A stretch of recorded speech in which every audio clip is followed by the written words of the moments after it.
Assalamualaikum. Nama saya Nur Aimizatul Farida binti Marzuki daripada kelas DPR 6C.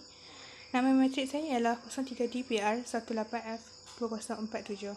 Hari ini saya ingin membentangkan mengenai tempat latihan industri saya iaitu KPDN HEP Alustar. Ini merupakan logo KPDN HEP dan logo bahagian penguat kuasa. Pertama sekali, saya ingin menceritakan mengenai pengenalan organisasi. Kementerian Perdagangan Dalam Negeri dan Hal Ehwal Pengguna telah ditubuhkan pada 27 Oktober tahun 1990. Matlamat penubuhan kementerian tersebut ialah untuk menggalakkan pembangunan perdagangan dalam negeri yang berdaya maju, berdaya saing dan berdaya mampan, khususnya bagi sektor perdagangan Di bawah KPDN HEP terdapat bahagian penguat kuasa.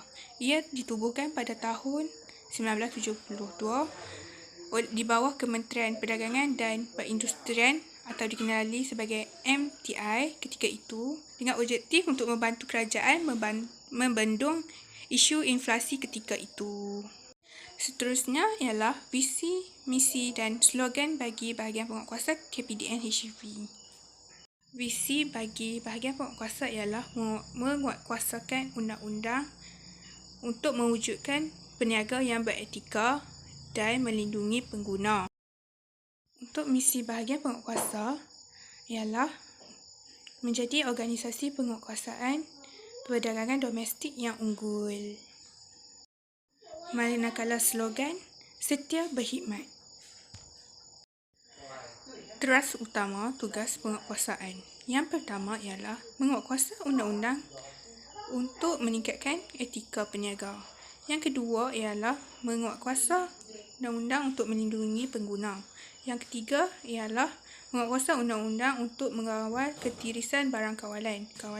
Dan yang terakhir ialah melaksanakan tabir urus organisasi penguatkuasaan yang cemerlang. Antara fungsi bahagian penguatkuasaan ialah yang pertama ialah menangani isu-isu harga dan membendung kegiatan manipulasi harga dalam negara melalui penguatkuasaan Akta Kawalan Harga dan Anti Pencatutan 2011 di setiap peringkat perniagaan.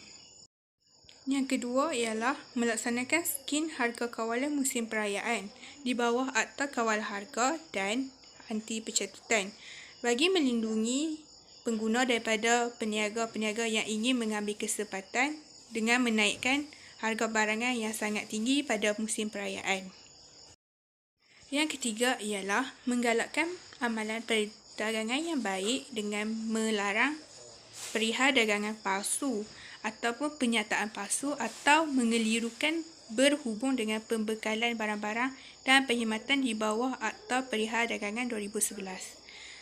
Dan yang terakhir ialah mengeluarkan permit barang kawalan berjadual di bawah Akta Kawalan Bekalan 1961 bagi tujuan peredaran barang kawalan. Skop tugasan saya sepanjang menjalani latihan industri di bahagian penguatkuasa KPDN HEP ialah membantu pegawai merekod dan memasukkan data mengenai syarikat yang berdaftar dengan KPDN HEP. Yang kedua ialah membantu pegawai mendaftar kes-kes yang terbaru di dalam sistem IEMS. Yang ketiga ialah membantu pegawai menguruskan stok seperti baju, uniform, penguatkuasa bagi seluruh cawangan KPDN HEP di negeri Kedah. Dan akhir sekali ialah saya diberi tugasan untuk menjaga kaunter khidmat pelanggan.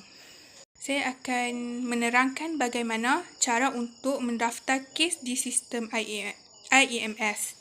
Yang pertama ialah pengguna perlu melogin akaun IEMS dengan kata laluan yang diberikan untuk memasuki sistem tersebut.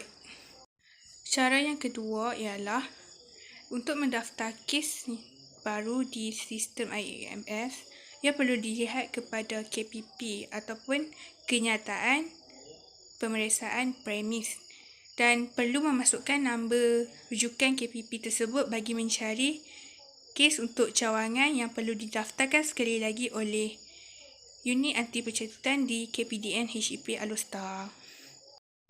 Dan akhir sekali, daftar kes telah siap didaftarkan dan boleh dicetak serta diserahkan kepada pegawai penyiasat untuk menjalankan siasatan selanjutnya. Antara program yang saya sertai sepanjang saya berada di KPDN HCP di bahagian penguatkuasaan ialah program Jualan Keluarga Malaysia. Tujuan program ini diadakan adalah untuk meringankan bebanan kos sara hidup rakyat dalam situasi harga barangan yang semakin meningkat. Seterusnya, rakyat dapat menikmati potongan harga barang keperluan dengan harga yang lebih rendah berbanding harga pasaran tempatan. Antara komen yang saya ingin mengutarakan ialah permasalahan internet di tempat latihan industri. Penggunaan internet di bahagian penguatkuasa sangat penting kerana kebanyakan kerja perlu dilakukan dengan menggunakan internet.